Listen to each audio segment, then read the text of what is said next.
Sí, eso, les echábamos de menos. Muy buenas tardes, Castilla y León.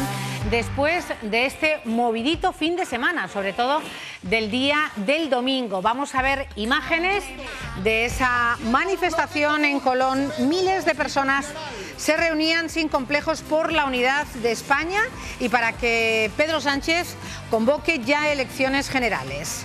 Mediodía de banderas en la Plaza de Colón de Madrid, en la protesta convocada por el Partido Popular, Ciudadanos y apoyada por Vox. 3 periodistas leyeron un manifiesto muy duro con el gobierno socialista en el que le acusan de aceptar el chantaje de los independentistas.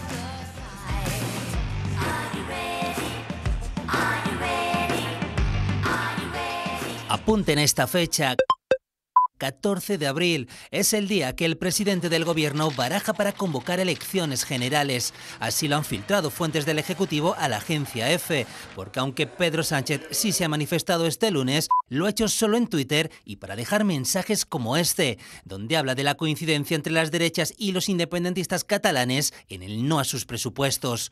Esas cuentas se votan este miércoles y el presidente Torra insiste en su rechazo y sigue pidiendo un relator internacional y, sobre todo, hablar de autodeterminación. Si les condicions s'accepten, tramitarem els pressupostos. Si no s'accepten, no tramitarem els pressupostos. Con el no nacionalista a estas horas ha asegurado el gobierno no tira la toalla. De aquí al miércoles en política hay un siglo. Pero recuerda, el derecho a la autodeterminación No va a ser aceptado jamás porque no cabe en la Constitución. Desde el PSOE ni confirman ni desmienten esa posible cita electoral de abril. Si no salen los presupuestos desde el Estado adelante, evidentemente la legislatura se acortaría. Ahora bien, les voy a dar una primicia. Eso es competencia exclusiva del presidente del Gobierno. La oposición, por su parte, da la sensación de que se trata de una especie de ultimátum a la desesperada a sus socios independentistas para que retiren las enmiendas a la totalidad de los presupuestos. Primera reacción justo en un día en el que se habla y mucho de la manifestación convocada este domingo en Madrid por PP, Ciudadanos y Vox, precisamente para pedir elecciones a Sánchez. Bueno, y hoy es un día muy especial. Hoy se conmemora el Día Internacional de la Niña y la Mujer en la Ciencia. Y en Soria, los estudiantes del Instituto Virgen del Espino se han acercado al Centro para Investigación de Alimentos y conocer así la labor de las 4 investigadoras que allí trabajan. Una ocasión para incentivar la vocación científica de las más jóvenes y derribar los estereotipos que aún nos condicionan. Y llegan a los juzgados las primeras demandas por el supuesto fraude de los ataúdes en el tanatorio de Valladolid. Esta mañana se presentaban las primeras 25 demandas, pero un centenar de casos podría seguir el mismo camino en los próximos días. Se lo iremos comentando.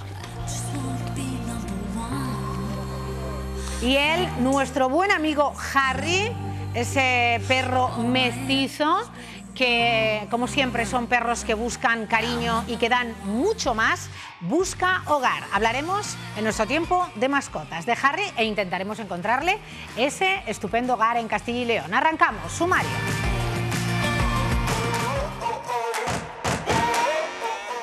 ¿Cómo optimizar la energía del sol y conseguir una energía limpia que pueda sustituir a las tradicionales? ¿En qué se trabaja en la actualidad? Lo vemos.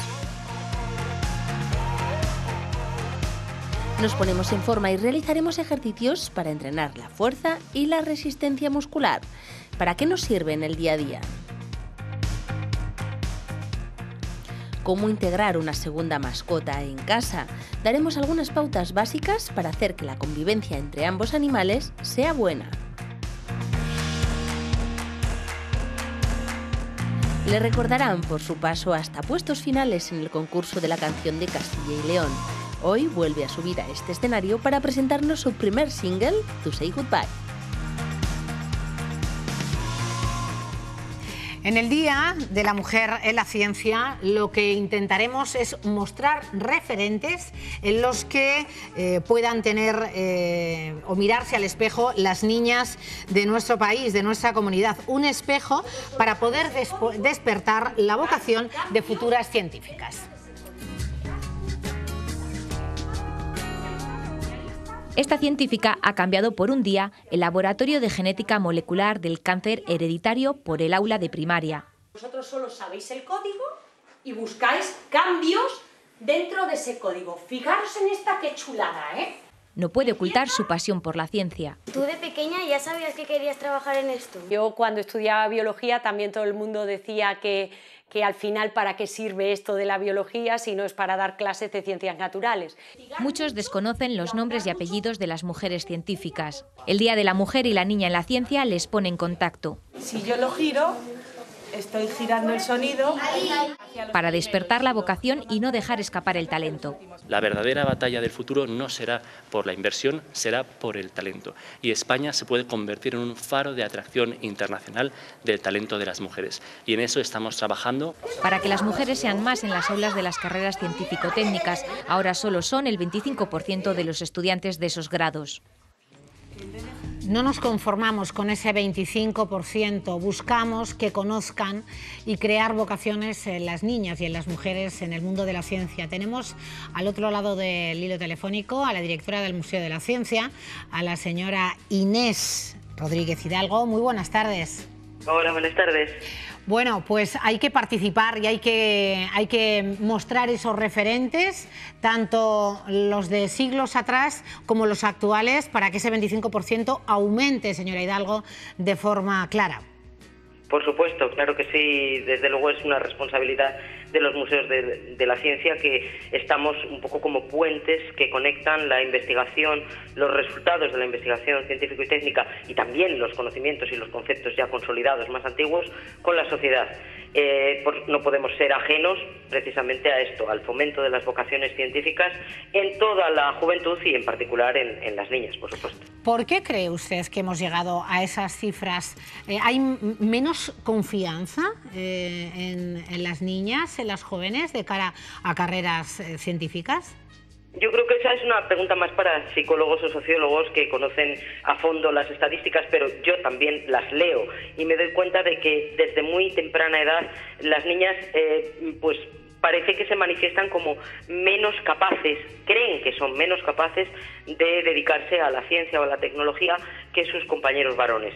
Y yo creo que esto no es gratuito, o sea, vivimos en una sociedad que está donde las mujeres estamos sometidas a presión. Desde pequeñas las niñas pues se nos sigue vendiendo juguetes de niñas, vestidos de niñas, actitudes de niñas, colores rosas, y bueno, nos faltan también referentes y eso lo mamamos, aunque vivamos incluso en alguna familia de lo más avanzado, digo, ideológicamente hablando en este tema, pues la sociedad está ahí, eso es lo que nos rodea.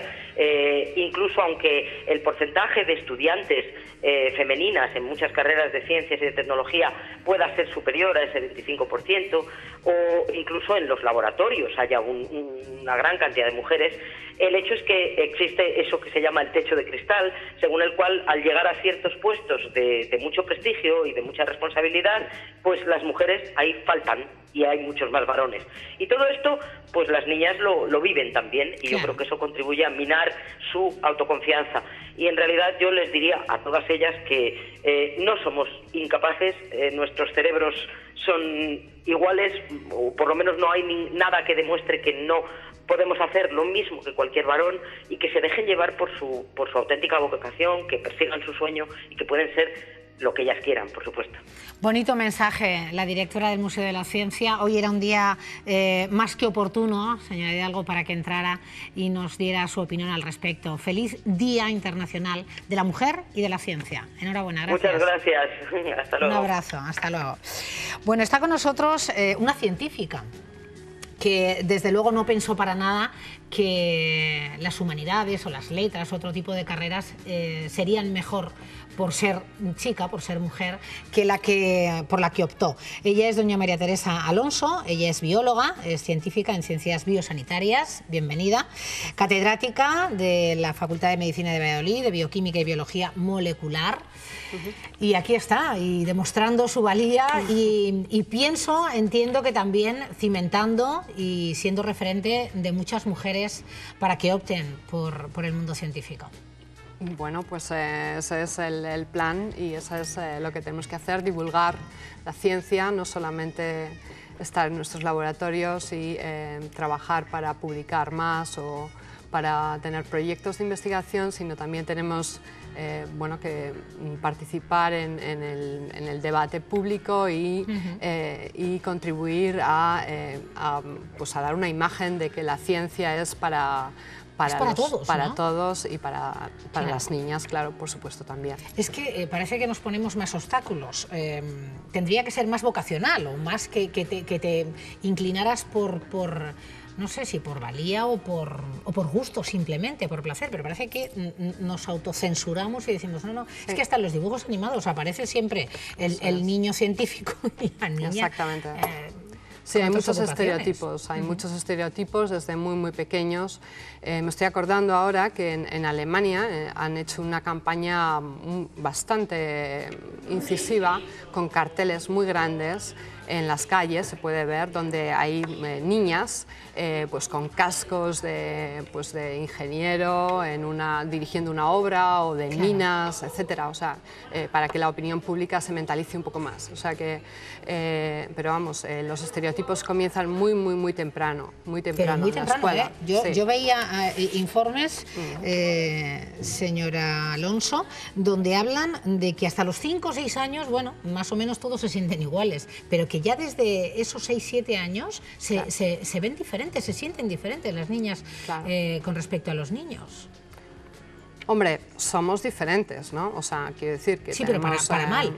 Siempre en labores por que supuesto, requieren la menos capacidad preparación intelectual y es capacidad. idéntica, Claro. eso no se duda y eso hay que decirlo una y otra vez, ¿no? Y sí que hay un cierto sesgo desde las familias, desde igual de forma inconsciente a través de las cuidadoras o de las profesoras de infantil o de tal, pues que va un poco hacia profesiones con una dedicación hacia los demás mayor y con mayor empatía, que se piensa que es un poco el papel social de la mujer en la sociedad. Entonces sí que hay un sesgo, a veces inconsciente incluso. Los libros de texto, por ejemplo, nunca hay fotos de mujeres científicas y bueno, hay muchos ejemplos, el mismo lenguaje, o sea, hay que trabajarlo medidas desde el comienzo de la educación, tanto en las familias también como en los colegios, desde edades bien tempranas. En su caso, lo tuvo muy claro, la misma pregunta que le hacían en el vídeo, ¿no?, a esta bióloga. En mi caso, bueno, yo la verdad es que me gustó biología, eso ni me lo planteé por ser mujer, o sea, y la carrera de biología también hay muchas mujeres, no es ningún problema, como un 50% o más. Y luego la dedicación a la ciencia, pues vino a la profesión como científica, vino pues bueno, pues comencé la carrera científica, hacer un doctorado y después, bueno, pues uno ahí ya son menos, ahí ya se va reduciendo. Exactamente, bueno, el doctorado todavía en nuestro ámbito de ciencias biológicas, ciencias biosanitarias, todavía hay más mujeres que hombres, un poquito más. Hasta el doctorado, ¿no? El doctorado, sí. O sea, es como un 55 o un 45% a favor de las mujeres. Pero luego es muy curioso, o sea, hay unas estadísticas muy buenas, muy precisas ya, hechas por el Consejo Superior de Investigaciones Científicas, donde se va viendo como a lo largo de todo el escalafón se van perdiendo mujeres, a pesar de que al principio parten con más número, según se va subiendo en el escalafón hasta llegar a la máxima figura, que es profesor de investigación, y ahí hay la mitad o sea, la mitad son mujeres. O sea que se pierde prácticamente la mitad por el camino. La mitad por el camino. Exactamente. Y eso empezamos con gente que ya tiene unos 30 años y que ha hecho un doctorado. O sea que, o sea, que es para tomárnoslo muy en serio y hablar un día como el de hoy, hay que hablar todos los que se pueda, ¿no? Pero un día como el de hoy es inevitable, tenemos una alarma, ¿no?, en la sociedad, porque es que no tiene razón de ser, señor Alonso. Bueno, se están poniendo medidas, se están poniendo, o sea, hay unos estudios, se ha creado una comisión específica de mujer y ciencia en el órgano que estoy diciendo, en el CSIC, para poner medidas correctoras. O sea, ya tenemos el conocimiento, tenemos los estudios, tenemos la base. Y ahora pues se van introduciendo poco a poco ciertas medidas correctoras para que compensen, por ejemplo, los años que las mujeres científicas están pues, en la crianza, en la baja maternal, la crianza de los hijos, que eso pueda, digamos, de alguna forma corregirse a lo largo del currículum y que eso no penalice. Eso ya se ha puesto en marcha desde el año 2005 y se ha revertido un poquito los números, las cifras, esta progresión. Pero todavía falta muchísimo, muchísimo.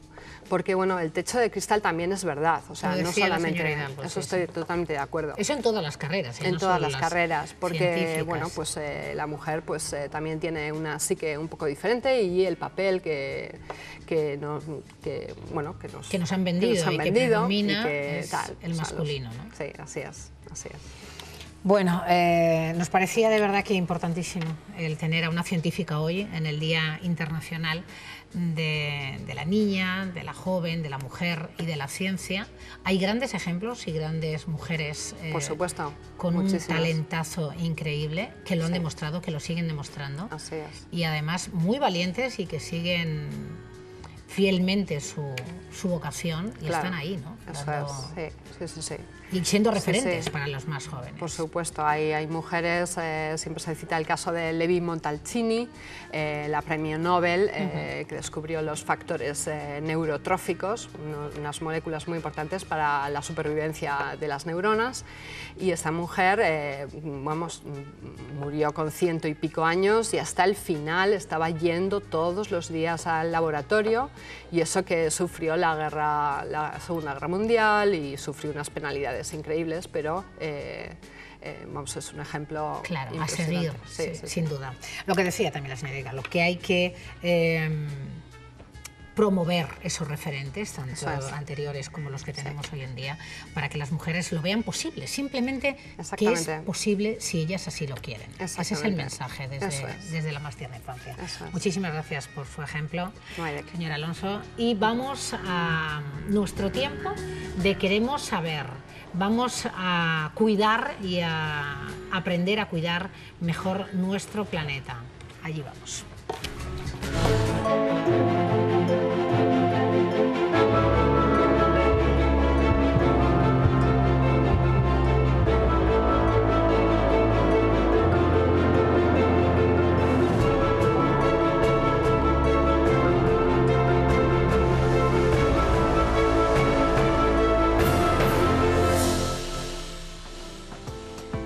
Y del Día de la Mujer y de la Ciencia vamos a hablar de nuevas estrategias para optimizar la energía del sol. Vamos a intentar sustituir los combustibles fósiles, la energía tradicional basada en los combustibles fósiles en esfuerzos de grupos como el que hoy nos acompaña, que viene de Salamanca, y que lo que intenta es cambiar esos combustibles fósiles por energías renovables que cuiden de forma mucho más sostenible nuestro planeta y que nos dure mucho más. Así que vamos a dar la bienvenida a nuestros invitados, a Irene Heras, que es ingeniera. Celebro que una ingeniera esté hoy aquí con nosotros, además, en el Día de la Ciencia, y Alejandro Medina, también ingeniero. Ambos se dedican están dentro del grupo de optimización energética, termodinámica y física estadística desde la USAL, desde Salamanca. Digo que celebro, señora Heras, que en un día tan importante para la mujer nos diga también, si le parece, al comenzar este tiempo de Queremos Saber, si tenía muy claro que su opción, su vocación, a pesar de los pesares y de esos porcentajes, era la ingeniería. Sí, yo desde el principio hice ingeniería de caminos y sin ningún problema, y luego ya me pasé más a la rama de las ciencias, de la física y la investigación de materiales, y yo nunca me he sentido ninguna discriminación hacia, era algo opcional, las que queríamos podíamos elegir totalmente libre, y sí que es verdad que había más porcentaje de hombres, pero nunca me he sentido en discriminación. Al revés, yo creo que hay plazas exclusivamente para mujeres o con más porcentaje, entonces al menos yo nunca me he sentido Bueno, pero hay que seguir mentalizándose sí, porque sí. Las cifras no engañan, ¿no? Y hay muchas menos mujeres que se dedican a la investigación, a la ingeniería, a las carreras de ciencias que hombres. Dicho lo cual, vamos a ver esa optimización en qué consiste. Hasta ahora lo que conocíamos eran esas placas solares y ahora eso está tomando otro rumbo. O las investigaciones suyas al margen. Sí, no, son distintas opciones simplemente. Una es la energía fotovoltaica, que son los paneles que vemos en las carreteras cuando vamos circulando con el coche, en las que directamente la energía en forma de luz que recibimos del sol se transforma en energía eléctrica en la misma placa. Y otra opción es lo que se denomina energía termosolar, en la que el procedimiento digamos que es un poco más complicado de explicar y digamos que tiene dos partes. Tiene una parte óptica, que es como si tuviéramos una lupa en la que concentramos la energía del sol y todos tenemos la experiencia de que si ponemos un papel debajo de una lupa que está enfocada hacia el sol, el papel se quema, es decir, aumenta la temperatura del papel. Pues lo que hacemos nosotros es aumentar la temperatura de un fluido que es un gas o un líquido. Mediante espejos. En vez de con una lupa, muchos espejos van a concentrar la energía, el calor en un punto. Y eso es lo que se consigue calentar un fluido mediante muchos espejos. Me dicen que vamos a verlo. Una imagen siempre me lo explican, porque esto para mí es chino auténticamente. Bueno, es una imagen, lo que se llama un campo de espejos, campo de heliostatos en lenguaje técnico. Sí. El circulito amarillo que tenemos es simplemente la posición del sol durante un día y ese sol va emitiendo radiación en forma de luz. Todos los otros son espejitos, sí, ¿no? Todos son espejos y en el círculo central, donde hay un cuadradito, hay una torre de muchos metros de altura, donde se concentra toda esa radiación. Ese sería el puntito que vemos que se calienta en el papel cuando ponemos la lupa. Entonces, dentro de esa torre hay un fluido que es un gas, que puede ser un líquido o simplemente aire, que se calienta a una temperatura muy alta. Y ese calor, a temperatura muy alta, después se transforma en energía eléctrica, con un proceso que llamamos termodinámico. Bueno, y esto es mucho... Esto es un espejo simplemente, es un ejemplo de un heliostato, que es un espejo que lo que hace simplemente es reflejar la radiación. Y esto es más complejo, bueno, la torre que veíamos... Este es un ejemplo, en España exactamente está... ¿Dónde está? Solugas, esto está en Córdoba. Y esto es un poco el funcionamiento, ¿no? Un ejemplo del funcionamiento. Tenemos arriba a la derecha el sol que está emitiendo una radiación en forma de luz, llega a un espejo y el espejo simplemente la refleja. De manera que todos los espejos... Calienta esa torre. Exactamente, calienta un fluido que circula por dentro de la torre. Entonces, ese fluido caliente lo que hace es, imaginemos una corriente de aire muy caliente, lo que hace es generar una presión y es una especie de chorro a mucha velocidad que hace mover a su vez una especie de hélice. Una turbina. Entonces, y esa turbina es la que luego genera la electricidad. Bueno, y esto es mucho más complejo, decían ustedes, que la cuestión fotovoltaica. No es que sea más complejo, simplemente es diferente, o sea, son diferentes tipos de planta. En la planta fotovoltaica, desde algún punto de vista, es más sencillo porque en la propia placa se integra todo el sistema. Entonces tú estás recibiendo energía solar en la propia placa fotovoltaica y directamente estás obteniendo energía eléctrica. Todo se hace a nivel microscópico con un efecto que se llama efecto fotoeléctrico. ¿Y por qué ustedes han trabajado sobre esta otra opción? ¿Porque podría ser más económico? ¿Porque a largo plazo saldría mejor? ¿Por qué? La cantidad de electricidad generada de una forma y otra es completamente diferente. La fotovoltaica, digamos, es a nivel pequeño. Tendríamos que poner una cantidad enorme de placas para producir lo mismo que produce una torre de estas. Estas podemos producir como una central térmica tradicional. Claro. Sustituiríamos lo que es el carbón por el sol. Ahí es donde iba, por eso, ahí está el quid de la cuestión. Tienen otra ventaja además, y es que la fotovoltaica es difícil almacenar la electricidad, por ejemplo, por la noche o, por ejemplo, un día en el que está nublado. Tenemos claro, eso también lo había leído yo, que no hace falta que el sol... Claro, entonces en sistemas que llamamos termosolares es más fácil integrar procedimientos para almacenar la energía y poder utilizarla durante la noche o en periodos de pobre sol. Sí. Donde el sol... Sí, hay plantas que ahora mismo pueden almacenar hasta 12 horas. Se almacena en forma de calor y cuando es necesario se libera ese calor para seguir produciendo Bueno, energía. Hasta ver esta realidad llevan ustedes trabajando unos cuantos años, ¿no? Sí, vamos, hay mucha gente que trabaja en esto y ya hay plantas reales en funcionamiento. De hecho, España es pionera en esta tecnología. Desde el año 2007 empezaron las primeras plantas y España es uno de los países que más energía tiene instalado. Sí. Sí, hay plantas en España tanto a nivel, digamos, de investigación y desarrollo como a nivel comercial con cierta tecnología. Lo que pasa es que hay muchas vertientes que se están explorando y nosotros lo que hacemos es hacer estudios de simulación, sobre todo, de esas distintas posibilidades para un futuro más o menos próximo. Y además, su grupo de trabajo, GTFE, mantiene colaboraciones con otras universidades, tanto nacionales como extranjeras, ¿no? Sí.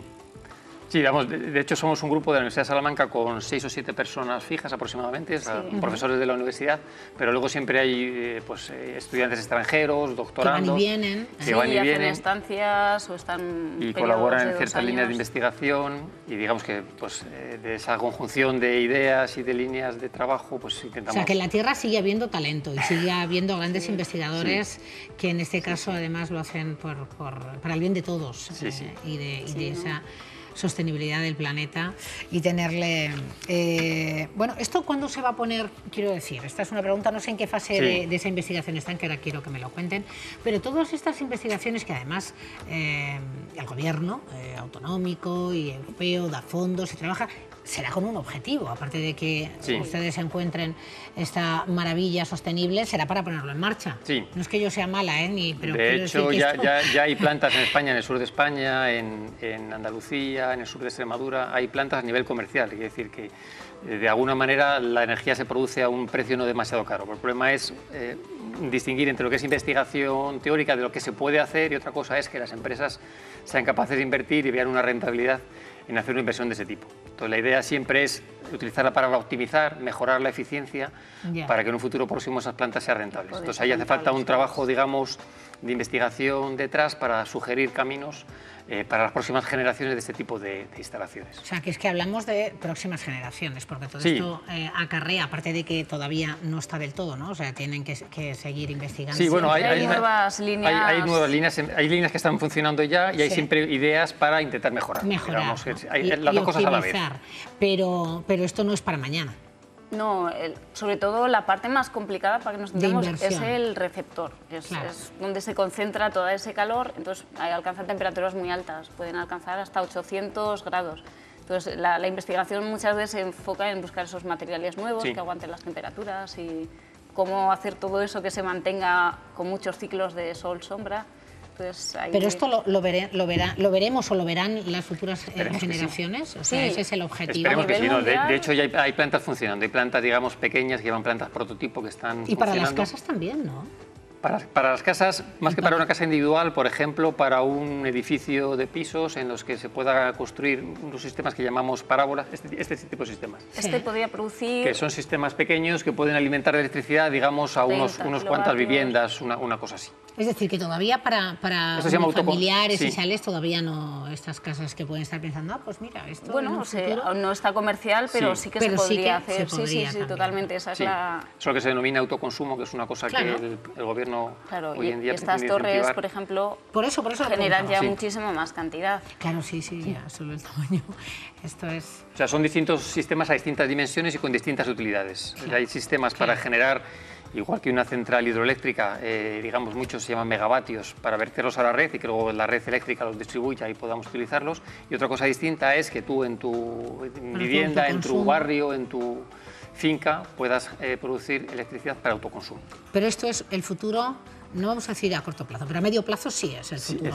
Estas y otras cuantas líneas, claro, ¿no? es una de las opciones de futuro, una de las opciones. Pero ese es el camino. Y a corto plazo yo creo que también vamos a esperarlo. Qué bien, ese optimismo. Alejandro Medina, Irene Heras, muchísimas gracias, enhorabuena. Gracias a vosotros. Además, la USAL, en unos momentos tan importantes como los que está viviendo en este centenario, investigación energética, termodinámica, hoy en Queremos Saber. Muchísimas gracias por haber estado aquí. Vamos a hacer deporte. Esto yo no sé si es científico o no. Sí, tiene su ciencia, ¿no? Vamos a intentar que nuestros veteranos sigan en el estado físico y mental que lo están, porque dedican unos minutos diarios a practicar deporte de la mano de un profesional, Rubén Nozal, y nuestros veteranos. A la vuelta de una pausa.